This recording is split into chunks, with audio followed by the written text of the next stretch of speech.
অনির্দিষ্ট সমকলের এই integration by parts মানে আংশিক সমকলন, এই ব্যাপারটা কি একটু বলার জন্য তোমাদের বলছি। সূত্রগুলো একটু নতুন, বাকি তো অনির্দিষ্ট সমকলের প্রত্যেকটাই প্রায় একই। প্রতিস্থাপন কোনো কোনো সময় সবগুলোকে আমি প্রতিস্থাপনে নিয়ে যেতে পারি যদি পারি। কোনো কোনো ত্রিকোণমিতিক ফাংশন থাকে, কিছু কিছু ধরে যদি আমি চেঞ্জ করতে পারি, করতে পারবা। কিন্তু যাই হোক, বাই পার্টসের সূত্রটা দুটো ফাংশন যদি থেকে যায়, মানে ধরো ইউ আর ভি যদি দুটোই কীরকম ফাংশন হয়, যে দুটি যদি এই অপেক্ষক দুটি ইউ আর ভি এই অপেক্ষক দুটি এক্স চলের সাপেক্ষে যদি অন্তর্কলনযোগ্য হয়, তাহলে সূত্রটা হওয়া উচিত এইরকম। ইউ এটাকে ফার্স্ট ফাংশন বলবা, ভি ডিএক্স মাইনাস এই যে প্রথমে যেটাকে নিয়েছিলাম ফার্স্ট ফাংশন তার ডেরিভেটিভ,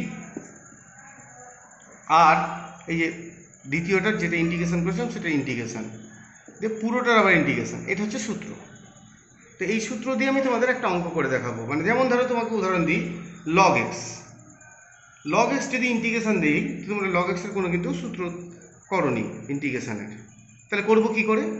তো দেখো, লগ এক্সে যখন ইন্টিগ্রেশন করব, আমি কিন্তু একটা ইউ আর একটা ভি, আমি বলেছিলাম ইউ ভি অপেক্ষক দুটি এক্স চলের সাপেক্ষে অন্তর্কলনযোগ্য যদি হয়, তো দেখো আমি কোনটাকে রাখবো, প্রথম কোনটাকে ইউ কোনটাকে ভি, একটা নির্দিষ্ট নিয়ম আছে। দেখো লিয়েট বা আইলেট, এই নিয়মগুলো L for log, I for inverse, A for algebra, T for ত্রিকোণমিতি, আর ই ফর এক্সপোনেনশিয়াল। সে যাই হোক, তবু আমি বলবো এগুলো মনে রাখার থেকে তুমি করতে গিয়ে যে প্র্যাকটিক্যাল অভিজ্ঞতা থেকেই তুমি আরও ভালো শিখবে। যদি আমি প্রথমে এটাকে ইউ ধরি, তাহলে কি হবে? আর যদি ভিটা তাহলে কত ধরবো? ওয়ান।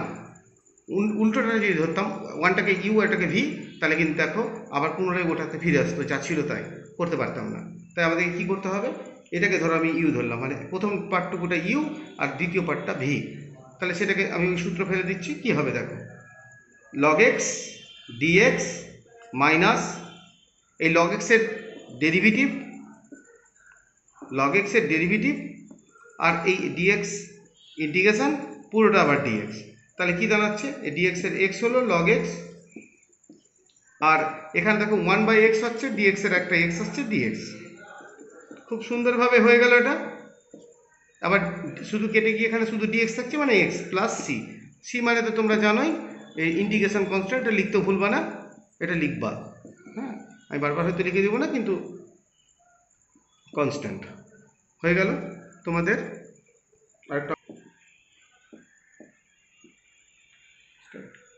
ধরো tan x dx, এইটার আমি ইন্টিগ্রেশন আমাদের নিয়মে লেখা আছে, প্রতিস্থাপনের সময় নিয়ম লেখা আছে। সেটা না করে তুমি যদি এটাকে একটা সূত্র নিজে নিজে তৈরি করতে পারো, করতে পারবা। কেমন করে দেখো, সাইন এক্স আর কস এক্স, এটা তো জানো tan x মানে, তো নিচের অংশটাকে ধরে ফেলো। কস এক্সটাকে যদি আমি জেড ধরি, তাহলে কস এক্সের ডেরিভেটিভ কত? মাইনাস সাইন এক্স ডিএক্স সমান হচ্ছে ডিজেড। তাহলে এই যে মাইনাস সাইন এক্স, এখানে তো শুধু সাইন এক্স, মানে যদি মাইনাসটাকে ওদিকে নিয়ে যাই তাহলে এখানে মাইনাস হয়ে যাবে। তাহলে এখানে দাঁড়াচ্ছে মাইনাস ডিজেড বাই জেড, দাঁড়ালো কি লগ জেড। দেখো সূত্রটা অ্যাকচুয়ালি এটা, কিন্তু বইয়ে সূত্রটা আলাদা করে লেখা থাকে, সেটাও ভুল নয়। যেমন ধরো এই আমরা লগের এই ফাংশনটাও জানি, যদি মাইনাসটা প্লাস করি তাহলে 1/cos x হবে, 1/cos x মানে আবার sec x। সুতরাং কেউ যদি এই অংশটাও লেখে এটাও লেখে, দুটোই ঠিক। সুতরাং নিজে নিজে এই সূত্রগুলো তৈরি করা বেশি ভালো বুঝবে। দেখো তোমাকে আমি একটা প্রতিস্থাপনের অঙ্ক করে দেখো, এই অঙ্কটা e⁻x(x−1/x+1) তার হোল কিউব। এই অঙ্কটা দেখো কত মারাত্মক দেখে লাগছে। যদি তুমি সাবস্টিটিউশন ঠিকঠাক করতে পারো, ধরো এইটা যদি আমি ধরে নিতে পারি, মানে মনে মনে তুমি ডেরিভেটিভটা কল্পনা করে নাও। দেখো e⁻x/x+1 তার হোল স্কয়ারটাকে আমি জেড ধরে ফেললাম, তাহলে u/v এর সূত্র ফেললাম। দেখো এটা হোল স্কয়ার হলো, এটা ফার্স্ট ফাংশন, এটা ডেরিভেটিভ e⁻x হলো, e⁻x থাকলো, এটা ডেরিভেটিভ এটা আসলো। তুমি এটা ক্যালকুলেশন করে আমরা এটা পেয়ে গেলাম। কেটে গিয়ে একটা চারটে এখান থেকে কেটে গেল, 3 হয়ে গেল। তাহলে পুরো ব্যাপারটা চলে এলো। তাহলে পুরো ব্যাপারটা কী লিখবো এখানে? ডিজেড। তাহলে এখানে জেড প্লাস সি, তারপর জেডের মানটা বসিয়ে দাও, e⁻x(x+1) তার হোল স্কোয়ার, আর সি তো সি, আর সি মানে তো তুমি জানোই ইন্টিগ্রেশন কনস্ট্যান্ট, এটা লিখে দিবা। ঠিক আছে, অঙ্কটা দেখো কি করে করবো। এই অঙ্কটা বেশ সুন্দর অঙ্ক, দেখে ভয়ানক লাগছে।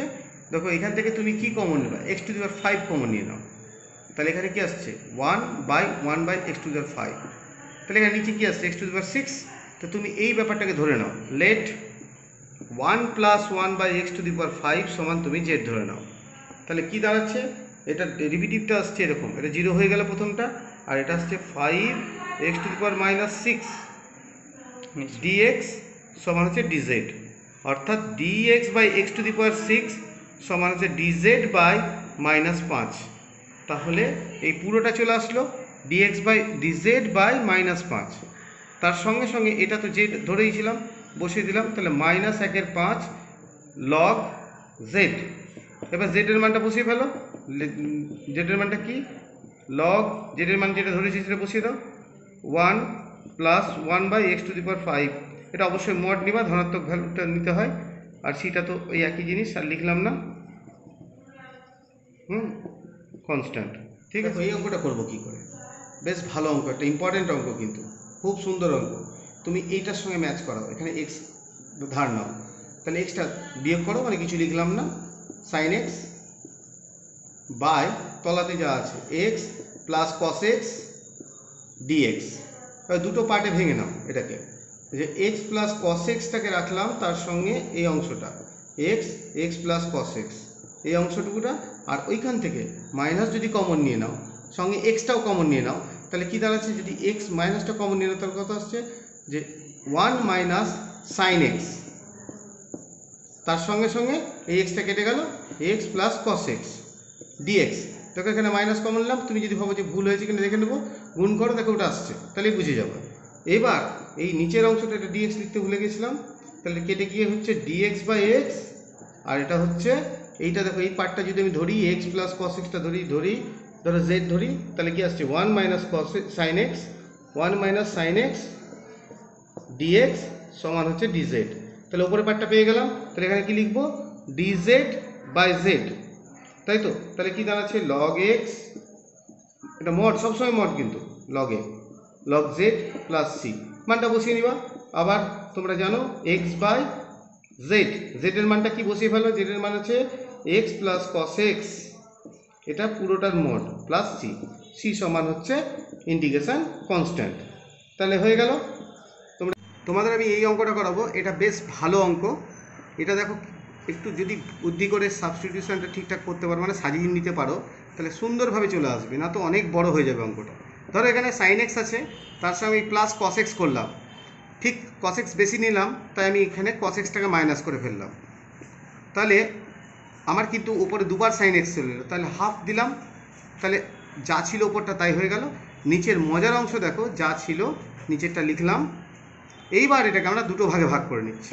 প্রথম ভাগটা এরকম রাখছি, sine x plus cos x by sine x cos x dx. আবার এই যে প্রথমের হাফটা থাকলো, আর ওপর থেকে ধরো তুমি ওপর থেকে যদি মাইনাসটা কমন নিয়ে নাও, তাহলে কি আসছে, যদি না নাও কমন তাও হবে, পরে এটা ধরলেই বোঝা যাবে। Sine x minus cos x dx by sine x plus cos x. এবার তুমি দেখো এটা পুরোটা কেটে গেল, তার মানে কি দাঁড়াচ্ছে, হাফ ডিএক্স প্লাস, এখান থেকে যদি মাইনাস কমন নিই তাহলে দাঁড়াচ্ছে এটা হাফ, এই যে মাইনাস কমন নিই যদি এখানটায়, তাহলে এখানে আসছে half cos x minus sine x dx, নিচে আসছে sine x plus cos x. এটা যদি ধরে নিই তাহলে ওপরে এটা চলে আসছে, দেখো sine x derivative cos x, আর কস এক্স হচ্ছে মাইনাস সাইন এক্স। তাহলে আমরা এরপরে কি লিখতে পারি, half x minus half log of this, log লেখার সময় সবসময় এখানে মড দিব, কস এক্স প্লাস সি, আর সি মানে তোমরা তো জানো সি সমান ইন্টিগ্রেশন কনস্ট্যান্ট। হয়ে গেল। এটা বেশ মজার অঙ্ক, একটু লক্ষ্য করতে হবে, সময় দিতে হবে। আমি ভিডিও করছি বলে তাড়াতাড়ি করছি, কিন্তু একটু ভাববা দিয়ে অঙ্কটা করবা। কিন্তু দেখো এখানে যদি আমি এক্স স্কোয়ার কমন নিই, তাহলে কি আসছে, 2x minus 1 by x square, তাই আসলো। কিছু নিশ্চয়ই ভেবেছি আমি, দেখো নিচে এক্স স্কোয়ার কমন নিলাম, সেখানে কি আসছে, x square plus 1 by x. এই যে ভাবনাটা, মানে এটা ধরলে দেখো এটা চলে আসছে derivative, x square plus 1 by x সমান জেড, এটা ধরলাম লেট। তাহলে কি আসছে, 2x minus 1 by x square dx. দেখো পুরো টার্মটা চলে এলো উপরের, তাহলে পুরো টার্মটা এলো, এখানে এক্স স্কোয়ারটা কেটে গেল, তাহলে এইটা লিখবো ডিজেড আর নিচে লিখবো জেড, তার মানে দাঁড়ালো লগ জেড প্লাস সি। আর লগ জেড, জেডের মানটা বসিয়ে ফেলো, আর সি তো জানো ইন্টিগ্রেশন কনস্ট্যান্ট, বারবার লিখছি না, তবে তোমাদের অবশ্যই লিখতে হবে। হ্যাঁ, এটা লিখতে হবে অবশ্যই। ঠিক আছে, কি করে করবে অঙ্কটা? সেক 8/9 x, এই কোসেকটাকে তুমি জানো তো কি লিখতে জানো? এটা মানে তো সাইন 10/9 x। তো তুমি এই তলায় cos 10/9 দিয়ে গুণ করলে, তো এখানে করলে এখানে তো করতে হবে cos 10/9 x dx। এবার দেখো মজার বিষয়, এই কসটা ওপরে গিয়ে সেক হয়ে যাচ্ছে, সেক পাওয়ারগুলো যোগ করে কত আসছে? সেক স্কোয়ার চলে এলো ওপরটা, সেক স্কোয়ার এক্স ডিএক্স, আর নিচেরটা কত হলো? ট্যান এক্স তার পাওয়ারে 9/10/9। আমরা ধরে ফেললাম লেট ট্যান এক্স সমান কত? জেড ধরলাম। তাহলে কি লিখবো? সেক স্কোয়ার এক্স ডিএক্স সমান ডিজেড। তাহলে এখানে কি করতে হবে? এটা হচ্ছে ডিজেড আর এখানে হচ্ছে জেড 10/9। তাহলে ফাইনালি এটা কি দাঁড়াচ্ছে? 10/9 যদি হয়, তো তুমি দেখো এখানে এই ওপরের দিকে নিয়ে গেলাম, মানে z 10/9 minus plus 1/10/9 plus 1 plus C. এবার এই ক্যালকুলেশন তো তোমরা নিশ্চয়ই জানো, জেড 1/9 আর এটাও -1/9 মানে -9, তার মানে এটা -9 প্লাস সি। এবার তুমি জেডের মানটা বসিয়ে দাও। জেডের মানটা কত? 9। জেডের মান হচ্ছে ট্যান এক্স পাওয়ার -1/9 প্লাস সি, সি সমান কত দেবো? দেখো কি করবো, e⁻x, এই ওপরের অংশটাকে আমি x² প্লাস 2x প্লাস 1 লাগালাম, -2x লিখলাম, মানে কিছু লিখলাম না, আর নিচেরটা থাকলো x প্লাস 1 তার হোল স্কোয়ার।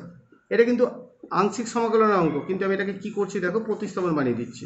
এই পার্টটুকুটা কি হচ্ছে? x প্লাস 1 তার হোল স্কোয়ার, তার নিচে কি আসলো? x প্লাস 1 তার হোল স্কোয়ার dx, আর ওপরের দিকে যেটা থাকলো 2x e⁻x x প্লাস 1 তার হোল স্কোয়ার dx। এবার এই পার্টটুকু দেখো কি আসছে? e⁻x dx, আর এই পার্টটুকুতে আমরা ধরে নিব e⁻x/x প্লাস 1 সমান z। তাহলে কি দাঁড়াচ্ছে? x প্লাস 1 তার হোল স্কোয়ার, দেখো x প্লাস 1 e⁻x এর ডেরিভেটিভ e⁻x আর এটা ডেরিভেটিভ 1 dx সমান হচ্ছে dz। তাহলে কি দাঁড়াচ্ছে? e⁻x যদি আমি কমন নিই, x প্লাস 1 মাইনাস 1 dx বাই x প্লাস 1 তার হোল স্কোয়ার dz, একটা 1 কেটে গেল, তার মানে কি দাঁড়ালো? x e⁻x dx, এদিকে x প্লাস 1 তার হোল স্কোয়ার সমান হচ্ছে dz। তাহলে আমার পুরো পার্টটা চলে এলো, কি এলো? dz e⁻x 2z plus c। z এর মানটা বসিয়ে দাও, আর তুমি তো জানোই যে এটার মানে কি? e⁻x x প্লাস 1 আর c এর মানটা ইন্টিগ্রেশন কনস্ট্যান্ট। দেখো এই অঙ্কটা কি করে করা যায়, একটা ভালো অঙ্ক। dx 5 প্লাস 4, এটা কি লিখবো? 2 cos স্কোয়ার x/2। দেখো গুণিতক কোন অংশ কোন করেছিল সেই সূত্র লাগছে। তাহলে এখানে দাঁড়াচ্ছে dx, আমি যদি এটা গুণ করি তাহলে কি দাঁড়াচ্ছে? 5 আর এখানে -4 মানে 1 হয়ে গেল, আর এখানে 8 cos স্কোয়ার x/2। ঠিক আছে, এবার আমি ওপর দিকে দেখো sec স্কোয়ার x/2 দিয়ে গুণ করলাম, তাহলে এখানে দাঁড়াচ্ছে sec স্কোয়ার x/2 এই জায়গাটায়, আর এখানে কি দাঁড়াচ্ছে? 8। এবার তোমরা তো এটা জানবা যে sec স্কোয়ার x/2 এটাকে আমি ট্যানে কনভার্ট করতে পারি, 1 প্লাস ট্যান স্কোয়ার মানে 9 হয়ে গেল, আর ট্যান x/2 তার স্কোয়ার, আমি এই ট্যান x/2 যেটা আছে সেটাকে ধরে নাও z ধরে নিলাম। তাহলে কি লিখবো? sec স্কোয়ার x/2 তার সঙ্গে হাফ dx, ওই হাফটা এখানে গুণ করে দিলাম 2dz। তাহলে দাঁড়ালো এখানে 2dz, এদিকে 3 স্কোয়ার প্লাস z স্কোয়ার, 2 তো হয়ে থেকে গেল, নিয়ম হচ্ছে 1/a, এখানে 3 tan inverse z/a plus c, c হচ্ছে সমাকলন ধ্রুবক, লিখে দিতে ভুলবা না। তার মানে 2/3 ট্যান ইনভার্স, আর z এর জায়গায় কি বসাবা? z এর জায়গায় বসাবা ট্যান x/2/3 প্লাস c, হয়ে গেল।